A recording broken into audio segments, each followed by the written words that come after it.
The rain poured steadily over the dark rooftops of Zhenghu as three men gathered inside a dimly lit building. Guards stood outside, vigilant against the storm. Within, two men sat across from each other, deep in conversation, while a third man, a servant, stood silently nearby.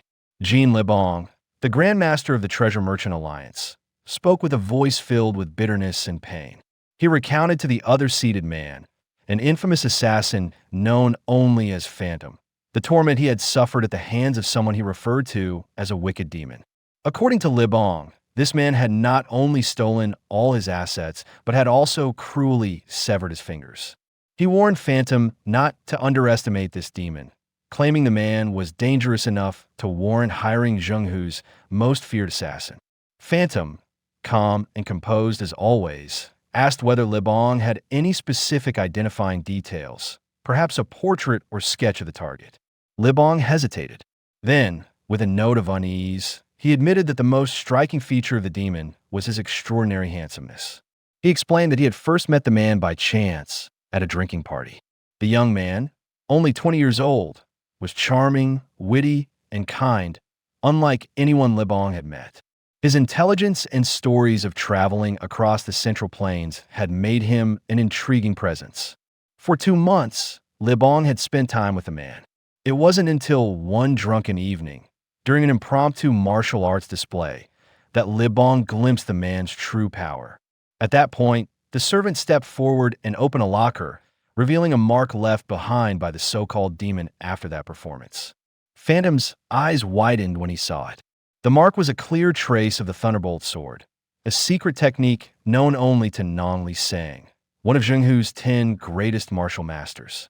Phantom had only heard rumors of such a technique, never expecting to see evidence of it. Lebong then explained that Nong Li Sang had vanished after the Great War between the Orthodox Alliance and the demonic cult, a conflict that ended 2 decades ago. At first, even he had found it hard to believe the connection. But his suspicions had been confirmed when he saw the martial arts manual in the young man's possession. Lebong believed there could be only one explanation. This man must have killed Nong Li Sang and stolen the Thunderbolt sword technique, a secret more valuable than 1,000 gold coins. Many sought it. From the legendary sword of life and death to the 100 great masters of Jianghu. Even Xiong Wak, the dreaded demon sword and one of the 10 greatest masters, had tried and failed to capture the young man. Lebong's frustration was clear as he described how every person he sent after the demon never returned.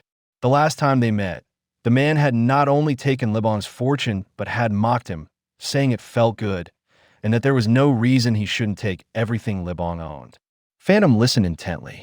Though he found it hard to believe a 20-year-old could defeat someone like Xiong Wak, the truth of Lebong's missing fingers was undeniable. Finally, Lebong revealed the demon's name, Jeek Legion. He pleaded with Phantom to bring justice and kill the man. In another part of the compound, Phantom approached a servant sweeping the floor. He asked to be shown the room where Legion had stayed. The servant obliged, speaking warmly of Legion's kindness, even toward lowly workers like himself. Phantom remained quiet, noting how some described Legion as generous and well-mannered, while others remembered him differently. Phantom had already conducted some of his own investigations. Some referred to Legion as a wealthy gentleman, others as a gambler who claimed to lose money for the sake of future fortune. Still others remembered him as an elegant, educated young master. One final detail added to the mystery. Someone revealed that Legion had even competed in the Murim tournament. Confused and irritated, Phantom wondered who Legion truly was. The servant guiding him stopped and gestured toward a room, explaining it was the one where Master Legion once stayed. He advised Phantom to take his time examining it. Phantom entered the room, searching for anything unusual. The only thing that stood out was a map on the wall. A single location had been circled and labeled, Conquer Hub. Phantom's eyes narrowed. 2 Murim tournaments were scheduled to be held there that year. It could be Legion's next destination. Suddenly, a voice spoke behind him. Before Phantom could react, he was struck and knocked unconscious. When he awoke, he found himself pinned to the wall, powerless. In front of him, 3 individuals sat casually drinking tea. One of them asked why Legion had gone a hub. Another replied that he had no idea what went on in Legion's dark mind. The woman among them suggested they go to Hub as well. It wasn't as if they had anything better to do. But the man beside her warned that her presence alone could throw all of Jianghu into chaos. The woman then turned to Phantom and offered him tea. As Phantom studied her, he noticed the scythe tied around her waist and the fearsome energy radiating from her body. He realized, with a surge of dread, that she was none other than Yang Hong, the supreme demon empress, once the closest ally of the heavenly demon himself. A symbol on the other man's sword confirmed his identity: Nong Li Sang, the legendary Thunderbolt sword, who had supposedly vanished. The final member of the group exuded a dark and deadly aura. He was unmistakably Kaim Wak, the demon's sword. Phantom understood now. These three were not enemies of Legion. They were his allies. He demanded to know why they hadn't killed him. Yang Hong calmly replied that they had made a vow not to kill without permission.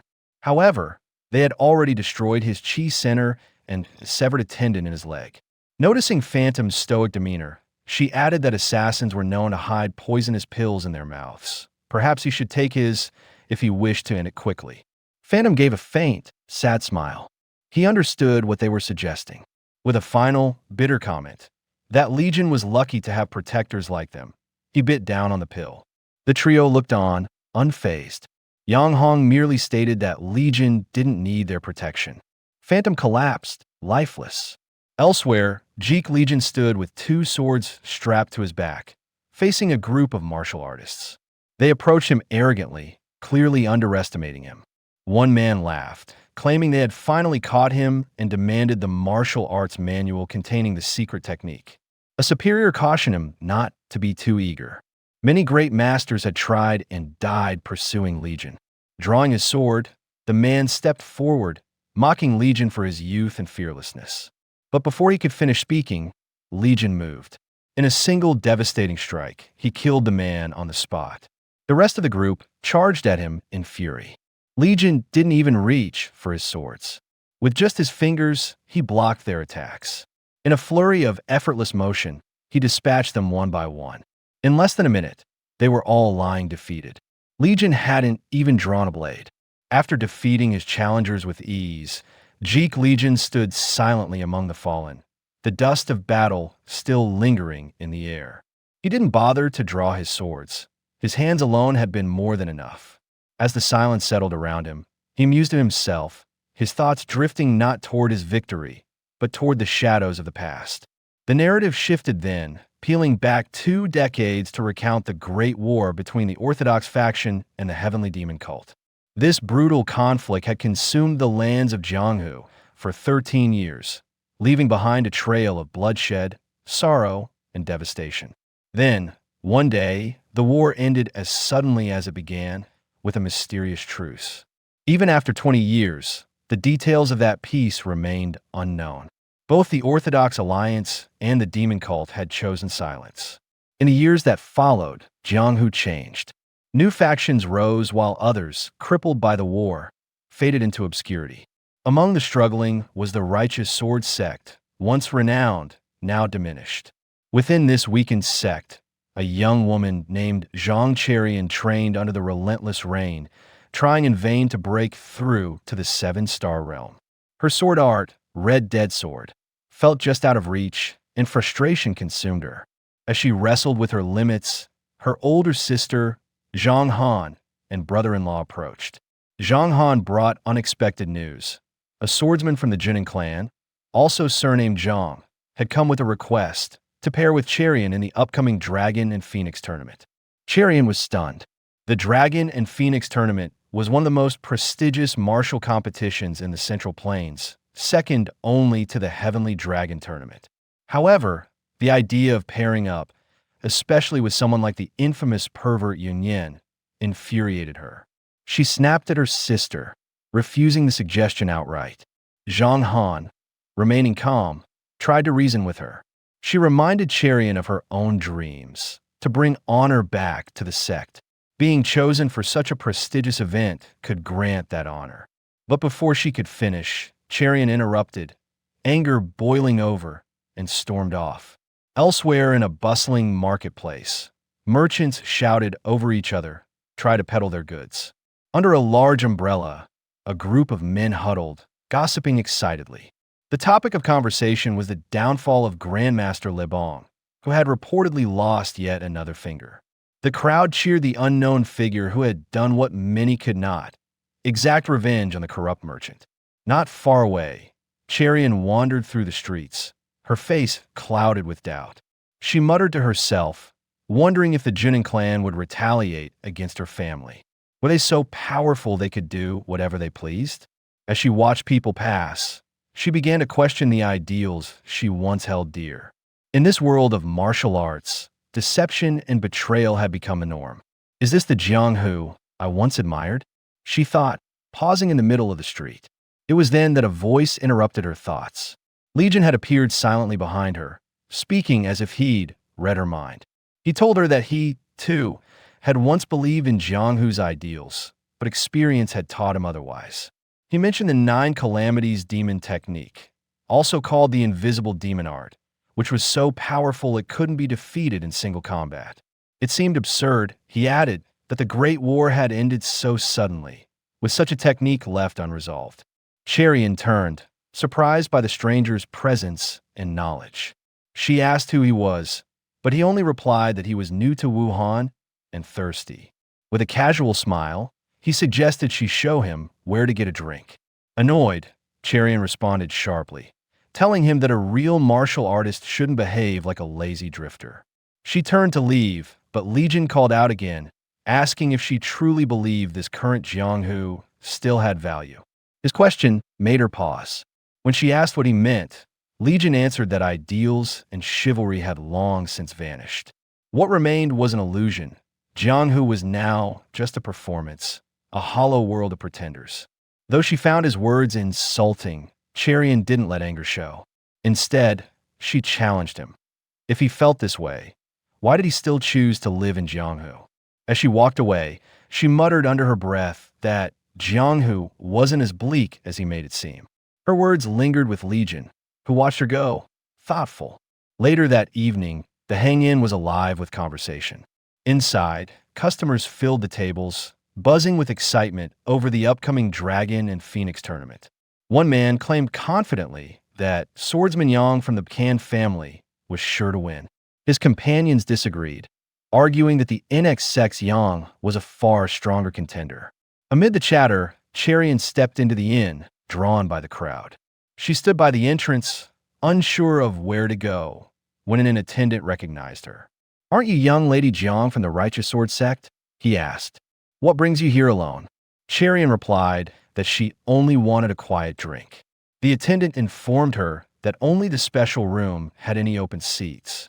However, since she was considered Wuhan's best, he would offer her a discount. The entire room went quiet. Dozens of eyes turned toward her, whispering about her reputation. Embarrassed, Cherian wondered who had spread such rumors. To her dismay, she spotted a familiar figure sitting inside the special room, Legion. With a wide grin, he greeted her, joking that had he known they'd cross paths again, he would have joined her earlier. Cherian sighed inwardly, wondering why fate kept throwing them together. Still, she took a seat at a table, feeling drained. Legion, without hesitation, picked up a chicken thigh and asked if she knew how to register for the tournament. Cherian stared at him, stunned by how much food he was eating. When she asked if he was seriously thinking of entering, he replied with a smirk that he'd traveled for 10 years, always chased by women wherever he went. Cherian blinked, unsure if he was joking or simply full of himself. She wondered if she had misjudged him. He was nothing like the thoughtful man she had met earlier. Then, as he devoured another bite, Legion remarked that despite meeting many beautiful women across Jianghu, he still believed the most beautiful woman was his mother. Surprised, Cherian asked if he was sure about that. His expression darkened. "Are you mocking my mother just because she's old?" he demanded. Startled, Cherian waved her hands in panic, trying to calm him. Legion, now calm again, picked up a shrimp and casually mentioned that he was feeling nervous about an upcoming event. Their odd conversation was cut short when a new figure entered the room. A familiar voice called out, "I thought I heard someone I knew." It was Jiang Ingio, heir of the Jiangshan clan, accompanied by his younger sister Jiang Ina. Ingio's eyes locked on Cherian as he entered. "It's been a while," he said with a smirk. Cherian stiffened. She thought to herself that Ingio's habit of leering hadn't changed. She wanted to strike him, but held back. When she didn't respond, Ingio shifted his attention to Legion, who sat quietly at the table. Without a word, Ingio took a gold coin from his pocket and tossed it on Legion's plate. "That should cover your meal," he said flatly. "Now, if you're finished, leave." Legion met Ingio's gaze with a piercing stare, his expression calm, but his silence spoke volumes. As the inn's servant brought in more food, Jiang Ingio grew visibly irritated. His expression twisted into a sneer as he barked at Legion, telling him to leave before things got ugly. He then chuckled mockingly, pointing to the sword strapped to Legion's back, and asked if he was acting arrogant just because he was a Jianghu fighter. Curious, Ingio reached for the sword, but the moment his fingers touched it, he froze. The blade was impossibly heavy. Surprised, he tried again, this time channeling his internal energy. Even so, he could only raise it a few inches before giving up. With a weak laugh to save face, he joked that the weapon must be a muscle training tool. The people around him laughed along awkwardly, not quite believing the blade could be that heavy. But Legion casually picked it up with one hand, resting it on his shoulder as if it weighed nothing. In a calm voice, he said it wasn't for training. Ingio's irritation grew. He accused Legion of lying and insisted the weapon was clearly just a training prop. The two exchanged sharp words until Ingio, anger flaring, began to release his energy. Before the situation could escalate, Cherian stepped in and told him to stop. Her voice cut through the rising tension, surprising even Ingio. Smirking, he turned toward her and asked why she was looking at him that way. Was she perhaps interested in him? He grabbed her hand and remarked that since they would be pairing up in the Dragon and Phoenix tournament, they might as well get to know each other. Cherian quickly pulled her hand back and declared that she would be participating with someone else. Ingio stared at her, stunned by the rejection. He demanded to know why she wouldn't partner with him. Cherian answered coldly, saying that using his family's influence to pressure her was petty and disgraceful. Unprepared for her boldness, Ingio forced a smile and asked who she had chosen instead. Before Cherian could respond, Legion spoke up. With casual confidence, he said they would be participating together. Ingio looked genuinely confused. At that moment, his younger sister, Jiang Ina, stepped forward and addressed Legion with disdain. She asked if he even knew who he was speaking to. Legion calmly replied that he didn't, and asked if they knew who he was. Ina smirked and admitted she didn't. Legion leaned back in his seat, his voice steady. He said that when people face the unknown, they either dismiss it or fear it. He pointed out that she was doing both, dismissing him because she didn't know him, while simultaneously hoping he would be afraid of Ingio. Ina gave a coy smile, pretending to be intrigued. "I'm not so sure," she said playfully. Ingio, however, had lost all patience. Gritting his teeth, he growled at Legion for his nerve. Legion shrugged and replied with amusement that, of course, he had nerve. He ate well, and people who eat well speak boldly. Straightening his clothes, Ingio turned toward Cherian. He warned her that they would meet again at the Dragon and Phoenix tournament, then stormed out of the room. As he left, Ina lingered a moment longer, casting Legion a knowing glance. "I'll see you again," she said softly before exiting. Once they were gone, silence filled the room. Cherian sat motionless, overwhelmed by what had just happened. She thought to herself that she was now in serious trouble. Ingio wasn't someone to let things go easily, and now, because of her, Legion might be in danger too. Legion, however, appeared completely unfazed. He casually told her that it was decided they'd be joining the tournament together. Cherian looked at him in disbelief and asked if he had planned on entering all along. Legion nodded. Yes, he had, but now he'd have to change his strategy a bit. Her eyes widened in realization. "Don't tell me," she said. "You were talking about the Heavenly Dragon tournament before?"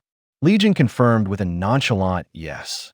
Still stunned, Cherian then asked why he didn't retaliate when Ingio insulted him earlier, especially considering the incredible martial prowess he clearly possessed. Legion looked at her seriously and explained that he didn't make a habit of beating up kids. At first, Cherian thought he was just making excuses, but something about his calm, sincere expression made her pause. For reasons she couldn't explain, his words touched her. Outside the inn, Ngio's companions rushed to catch up with him, trying to console him. One of them tried to downplay Cherian's rejection, suggesting that she probably wasn't aiming to win the tournament at all, choosing to join forces with some random fool. But Ngio wasn't convinced. That random fool had effortlessly wielded a sword he himself couldn't lift. It wasn't something to dismiss lightly. Ngio had never seen Legion before, and now he couldn't stop thinking about who he might be. His pride wounded, his thoughts turned bitter. That arrogant woman, he muttered, seething. She dared reject me. I'll make sure they both regret it. Back at the righteous sword sect, Huiyin paced angrily in front of her mother, Su Ai. She reported that Cherian had rejected Ngio outright, and rumors were already spreading that Ngio, enraged, had caused a scene at a brothel. Su Ai frowned. The rumors surrounding Ngio had always worried her, and now this only made things worse. As they spoke, Zhang Lichu, leader of the sect and father to both girls, sat in silence. Regret filled his heart. He blamed himself for their family's decline. If only he had mastered the Crimson Death Sword art, the sect would never have fallen to such a state. His daughters and wife wouldn't have to suffer under the pressure of politics and prestige. Huiyin turned back to her mother. If Cherian really refused Ngio, this could become a serious problem, she warned. Just then, Cherian entered the room. There's no need to look for me, she said firmly. It's true, I turned him down. Her parents looked relieved to see her safe. But their relief quickly turned to surprise when they noticed someone standing behind her. With a calm but slightly nervous tone, Cherian introduced the man beside her. This is the one I'll be partnering with in the Dragon and Phoenix tournament, she said. Everyone fell silent. Legion stepped forward, offering a respectful bow. My name is Legion, he said. After Legion was introduced to the group, he noticed a porcelain vase on display and casually asked if it was from the Fuan region. Curious, he inquired about the price. The sect leader replied that it had cost 150 yen. Legion shook his head with a slight smile and remarked that if he had been there, he would have only paid 129. His tone was playful, but the sect leader remained bewildered, still trying to grasp the idea that Shurion would be entering the tournament with this complete stranger. Even Huiyin found it difficult to believe. Turning to Legion, she asked which sect he belonged to. Legion calmly placed the porcelain back on the table and replied that he didn't belong to any sect. He explained that his parents sold fruit near the human gate. The room fell into stunned silence. Huiyin was incredulous. His parents sell fruit, she thought. Trying to make sense of the situation, the sect leader examined the weapons Legion carried and noted that he wielded both a sword and a blade. He asked whether Legion had mastered both arts. Inwardly, he dismissed the idea, thinking that carrying both weapons was something only a third-rate thug would do, likely for show. But Legion's response shattered his assumption. Yes, I've mastered both. Surprised, the sect leader pressed further, asking who had taught him martial arts, surely not his fruit-selling parents. Legion nodded and confirmed it was indeed his parents who had trained him. Huiyin immediately rushed to Shurion, whispering urgently that she needed to apologize to young Master and Nell first thing the next morning. She warned Shurion that she couldn't seriously consider fighting alongside someone who had learned martial arts from mere fruit vendors. Later that night, Shurion walked along a quiet path, deep in thought. She had brought Legion home to protect him from Enel, but now she was unsure. Seeing him nearby, she asked if he couldn't sleep. Legion replied that he often found it hard to sleep when in a new place. Besides, he added casually, there was something he needed to take care of tonight. He was sending a few people to the afterlife. Shurion couldn't tell whether he was joking. His calm tone, despite the brutality of his words, deeply unsettled her. She then changed the topic, asking what kind of people his parents were. Mentioning that she had heard his mother was beautiful, she asked curiously about his father. Legion paused for a moment, reflecting, and explained that his father was someone who strictly followed rules. never deviating from them. While that wasn't inherently bad, the fact that his father tried to impose those same rules on him had caused tension between them. More than anything, Legion added, his parents had strongly opposed him joining the Jianghu, especially his father. Shurion mused to herself that it made sense. His parents weren't from the Jianghu and were likely concerned for his safety. However, she was surprised when Legion clarified that his parents weren't just worried about him. They were concerned for the Jianghu itself. Shurion misunderstood, assuming they were simply anxious for their son, much like her own parents had been. Changing the mood, Legion smiled and commented that his vegetable-only dinner made him feel like he had already digested his meal. With a teasing tone, he asked if there would be meat served the following day. Shurion, amused, told him to stop being silly and said he should leave after breakfast. The next morning, Legion looked at her and asked if she was worried about him. Caught off guard, she quickly turned away, claiming she wasn't concerned about him, but about the people he might encounter in the future. Meanwhile, in front of a building shrouded in red mist, four thugs were gathered around a fire. One of them spoke grimly of a young man who had come seeking revenge for his father. With a mocking grin, the thug said the boy had trembled as he held the sword. "I couldn't ignore him," he sneered, "so I sent him to his father's side." The others laughed cruelly. Another thug joked that by killing the boy, they had saved him from the pain of becoming an orphan. Their laughter was cut short when Legion appeared. The thugs asked who he was and whether he even realized where he stood. Legion calmly replied that he knew he was at the Dark Hub, also known as the Wandering Market. The men burst into laughter at his audacity. One of them jeered, "So you know what kind of place this is?" and still came. Another added mockingly, "The world's gotten soft. Now even kids wander into places like this." But Legion remained unfazed. He warned them in a serious tone that if they called him a kid again, they wouldn't live to see another day. One of the thugs, stunned by Legion's boldness, unsheathed his sword, growling that he had been going easy on him, but now his patience had run out. With a furious roar, he charged. Before the blade could reach him, Legion activated a technique, releasing energy from his palm. In a blink, the thug dropped dead. The others, confused, mocked their fallen comrade, until they realized he wasn't getting up. Legion looked at the remaining thugs and said that this was the day he would take his first step toward the future. He explained that he had no choice but to harden his resolve, as this moment was crucial. Angered, the others drew their swords. One of them scoffed, "If this day is so important to you, I guess even the ones you'd normally spare have to die too." Legion moved with deadly precision. In a flash, limbs were severed. Arms, legs, and hands fell like paper. The carnage didn't stop. From the bottom floor to the top, he cut down every person in his path, leaving a trail of bodies behind. At the top floor, he kicked open a door to reveal a corpulent man being fanned and massaged by women. This man was the infamous gluttonous emperor, leader of the Dark Hub. Despite the intrusion, he remained calm.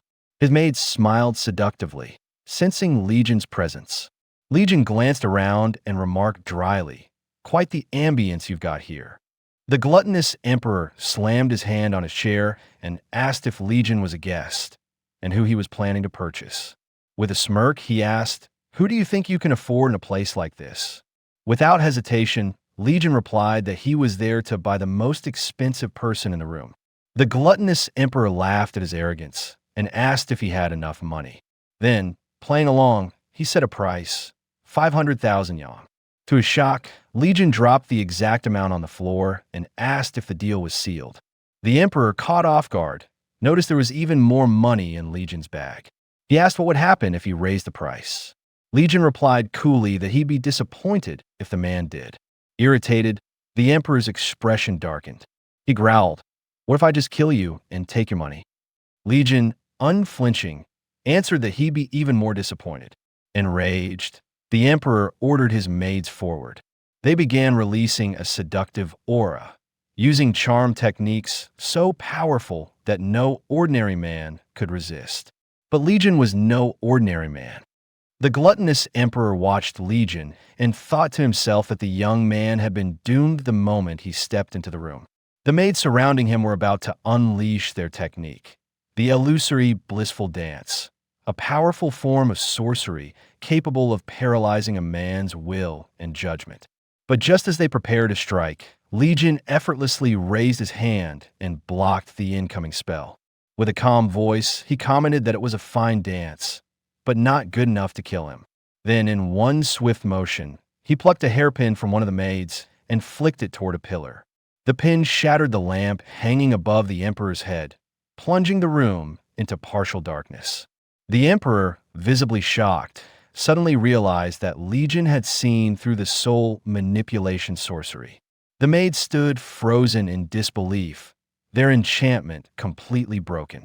Turning to the women, Legion asked if any of them truly loved the Emperor. Their silence answered the question. Realizing they were being held against their will, Legion told them to leave and assured them not to worry about consequences. The women hesitated, afraid to disobey their master in his presence. But Legion urged them to summon their courage, to live freely, even if it meant defying the man who held power over them. Before they could act, the Emperor interrupted with a dark laugh, sarcastically praising Legion's speech. However, he warned that Legion would not be leaving the room intact. In fact, he threatened to cut off his limbs before allowing him to go. For a brief moment, even Legion's composed expression darkened in response to the man's cruelty. Stepping forward, he warned that if the Emperor truly planned to mutilate the women, then he would repay the act by slicing him apart, piece by piece. The gluttonous Emperor was stunned. He could feel the cold, overwhelming murderous aura emanating from Legion. Then, to his surprise, the maids turned to Legion and thanked him. They said that, just as he had encouraged them, they would find the courage to escape. More than that, they promised never to forget his kindness, especially after he gave them a large sum of money to start a new life. Legion, remaining calm, told them not to worry. He advised them to live well, explaining that they would need the money for a fresh beginning. The Emperor stood frozen in place, speechless as the women fled. He could only watch helplessly, unable to stop them. Inside, he seethed with rage. How could he, the great gluttonous Emperor, be reduced to such a pitiful state, undone by the murderous intent of a single brat? Fueled by humiliation, the Emperor activated a forbidden technique that caused his body to grow 3 times its size. He roared that he would kill Legion using his body protection art, a devastating and powerful martial technique. But Legion remained unfazed. With a mocking smile, he told the Emperor that if he intended to grow even larger, he would first have to endure a serious beating. And with that, the battle began. The Emperor lunged, but Legion easily dodged and appeared behind him. The massive man swung his arm wildly, attempting to strike Legion down, but the young warrior evaded again with grace and speed, the smile never leaving his face. This only enraged the Emperor more. He couldn't believe someone so young was toying with him. As the Emperor grew more furious, Legion taunted him midair, saying he despised scum like him. Then, with a powerful kick to the chest, Legion sent the massive man crashing through multiple doors, breaking the wood, and likely several bones. The Emperor coughed up blood, but managed to get back on his feet. Summoning energy into his palm, he prepared a final attack. But Legion spat in disgust, calling him a filthy pig for imprisoning those women. Then, with uncanny precision, Legion flicked a stone that pierced through the Emperor's hand, completely shattering it. The Emperor dropped to his knees in disbelief.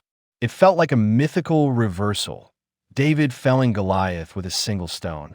At that moment, he finally recognized Legion as a true master. But even then, he refused to accept defeat. Gathering his remaining energy, the Emperor shrank in size, but his power condensed and doubled. Just as he prepared to strike again, Legion reappeared in front of him in a blur. His hand pulsed with energy. With a single devastating blow to the stomach, Legion unleashed a shockwave of internal force that tore through the Emperor's body, obliterating everything in its path. The once mighty giant collapsed, brought to his knees. Legion stood over him and calmly declared, "I paid for your life. so I'm taking you with me." The emperor, now barely alive, weakly asked where Legion planned to take his dying body. But Legion shook his head and clarified that he hadn't been talking to him. The emperor let out a bitter laugh, realizing there was nothing he could do anymore. He admitted that someone like Legion could have simply snuck in and stolen what he wanted without a fight. So he asked, "Why bother confronting me at all?" Legion's response was cold and simple. "I needed a reason to kill you." The emperor laughed again, bitterly, acknowledging that Legion was an even worse man than he was. Legion accepted the label without hesitation.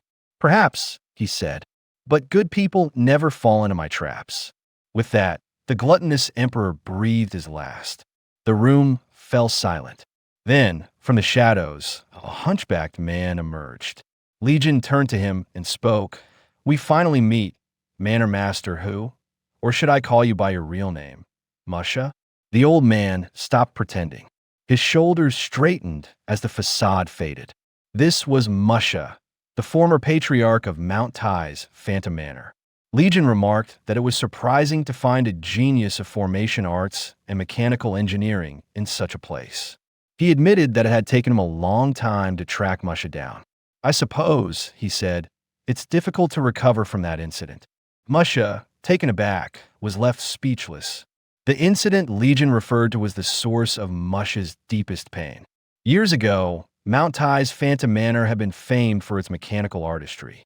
Musha, born into a noble family and possessing incredible talent, had everything, until tragedy struck. His only daughter had tampered with an unfinished device. The resulting catastrophe killed not only her, but Musha's entire family. Overcome with guilt, Musha had changed his appearance and disappeared, blaming himself for the calamity. With tears running down his cheeks, Musha told Legion that he could never forget the tragedy. But to his surprise, Legion spoke gently. "You've been a good man, suffering for 10 years. It's rare to find someone who endures such pain out of love and sorrow for their family." Musha was deeply moved. No one had ever spoken to him like that before. No one had ever risked their life for him, a man they barely knew. Finally, Musha asked what Legion planned to do with him now that he had bought him. Legion, with conviction in his voice, answered, "I'll use you to dominate the Jianghu." Musha was stunned, but then a laugh escaped him. He dropped to his knees, swearing loyalty. He pledged to serve Legion as his master and dedicate the rest of his life to his cause. Legion smiled and said, "Shall we get started?" Still unsure of what that meant, Musha watched as Legion suddenly ignited flames in both hands, a wicked grin on his face. Outside the building, someone landed silently on a branch beneath the moonlit sky, wondering to themselves whether the young master was still locked in battle. Minutes later, Musha's body began to return to its original form. He was utterly stunned. After all, it was widely believed that once a body had been altered by the Great Law, it could never be restored. Overcome with surprise and gratitude, Musha sincerely thanked Legion. But Legion smiled kindly and told him not to be too thankful just yet. From this point forward, he reminded Musha there would be no rest, only hard work. His transformation was just the beginning. As they spoke, a man approached. His eyes were filled with admiration. It was Yang, Legion's personal guard. With a respectful tone, Yang greeted him and said, "You've finally done it, young master." Seeing him, Legion couldn't help but crack a joke. He teased that Yang should really consider shaving, claiming he was starting to look older than his age. The sarcastic jab struck Yang like an arrow to the chest, and he jokingly clutched his heart, pretending to cough up blood. Legion then introduced Yang to Musha, explaining that this man was his trusted personal guard, and that he would be guiding Musha from now on. However, Legion soon surprised them both by announcing a sudden change in plans. Their next move would begin with the Jonin clan. Yang was clearly shocked. He immediately asked why Legion had changed his mind, reminding him that he had once dismissed the Jonin clan as not worth the effort. Why the sudden decision to enter the Dragon and Phoenix tournament? Legion, in his usual casual manner, replied that people could change their minds at any time. But Yang wasn't convinced. He quipped that such a flimsy excuse was something a playboy would say. Legion was momentarily speechless, then smirked and accused Yang of being jealous of his popularity. Yang denied it quickly. Just because a bunch of women chase after you doesn't mean you're lucky in love, he said. True fortune lies in marrying the right woman. Still wearing a playful grin, Legion replied, "You're obviously extremely jealous." Musha, standing silently nearby, watched their banter in total confusion. He had no idea what was going on. Meanwhile, at the Jonin clan estate, the next morning, Shurion and her father, Lu, had arrived to pay a visit to young Master Enel. But when they reached the gates, the guards informed them that both the union leader and Enel were away. Lu politely asked when they might return, but the guard shrugged and said he had no idea. Under his breath, Lu muttered that they needed to apologize before things got worse. He then asked the guards to deliver a message once the leaders returned, that he and his daughter had come to pay their respects. Just as they turned to leave, a man stepped out from the courtyard. His name was Quan Hyaki, famously known as the Eight Flying Hands due to his martial arts prowess. Wearing a broad grin, Hyaki greeted Lu cheerfully. He explained that he had come to the estate on invitation from the union leader and was pleasantly surprised to see a familiar face. Lu returned the greeting with polite words, though inwardly he noted how the Jonin clan leader had a tendency to surround himself with highly skilled people. Still smiling, Hyaki suggested they spend some time together while they waited and even offered to cover the cost of a drink. Lu accepted, unaware that Enel was watching them from inside with a sinister smile. Later, at the Spring Breeze Inn, Hyaki poured Lu a drink and urged him to try it. He proudly stated that it was bear bile wine, a rare and difficult-to-obtain delicacy. Lu, not wanting to be impolite, thanked him and took a sip. As they drank, Hyaki casually mentioned that the Jonin clan leader seemed rather upset lately. Lu quickly asked Hyaki to speak a good word for them if the chance arose. Hyaki simply laughed and told him not to worry. Kids fight all the time, he said dismissively. Meanwhile, Shurion sat quietly, lost in thought. She recalled how she had prepared food for Legion the night before. When she went to deliver it, a maid had informed her that Legion had already left without saying a word. Frustrated, Shurion muttered to herself, "He was whining about wanting meat, and now he just leaves without a word? I bet he's gone by now." Back at the inn, Lu thanked Hyaki for the meal and praised the rare wine. Just as he was about to offer to pay next time, Hyaki suddenly claimed he had forgotten something urgent. Before anyone could respond, he dashed out of the building, without paying the bill. The inn's attendant, clearly unsurprised, handed the bill to Lu. When Lu saw it, he was stunned. One bottle of wine had cost 129 coins, and the side dishes were equally outrageous. He sighed and explained that he didn't have the money with him, but would return the next day to pay. The attendant, however, coldly responded that they didn't accept credit. Still, she said they wouldn't ignore the situation either. Until he paid, his daughter would stay behind. Lu was furious. He demanded to know if they seriously intended to hold his daughter hostage. The attendant calmly replied, "Think of it as collateral. If you can't pay, your daughter can entertain guests while she's here." Lu was speechless. Has this woman lost her mind? He thought. It was then that he realized the establishment wasn't an ordinary wine house. Even the guards had an intimidating presence, far stronger than he'd initially noticed. Some might even be stronger than him. Just then, the door swung open. Legion entered, casually holding a bottle of wine. Surprised, Shurion asked, "What are you doing here?" Grinning, Legion replied, "What else? I came to drink." He placed the bottle on the table and remarked that the wine tasted a bit off. "Did you mix something into it?" he asked calmly. Trying to stay composed, the attendant asked what he meant. Legion explained that he had heard this place served big shots often, but wondered if they also served fake wine to them. The attendant, now nervous, insisted that he was drunk and urged him to keep his voice down so as not to cause a scene. But Legion smirked and loudly declared, "This bear bile wine you're serving is fake." His words drew a crowd, curious about the commotion. With confidence, Legion proposed a challenge. "If I can prove this wine is fake, I'll take everything this place has earned today. But if I'm wrong, You can brew liquor from my gallbladder." The crowd followed him as he led them to a small, run-down house behind the inn. Many were surprised. They hadn't even known the place had a backyard. Some whispered among themselves, wondering what kind of proof he could possibly have. Standing before the locked door, Legion pointed out how odd it was that the wine was stored so far away, in a hidden location, chained shut with iron locks. The attendant quickly tried to explain that the room held trade secrets, not wine, but Legion didn't give her the chance to finish. He shattered the lock with his bare hands and pulled out a large jar, placing it on the ground for all to see. With a smug look, he declared, "This is the true identity of the precious wine you've all been drinking." The attendant panicked. She whispered to herself that she had to stop him. She couldn't let the crowd see what was inside. Desperate, she made a split-second decision. Pulling a thin, sharp needle from her mouth, she fired it at Legion, hoping to end the situation before it spiraled out of control. But Legion had already sensed her killing intent. With quick reflexes, he lifted the wine jar and used it as a shield. The needle struck the jar and shattered it into pieces. What happened next stunned everyone. As the wine spilled onto the ground, dozens of tiny, writhing insects tumbled out, strange bugs swimming in the liquid. With a sickening smile, Legion held up a small cup and looked at the horrified crowd.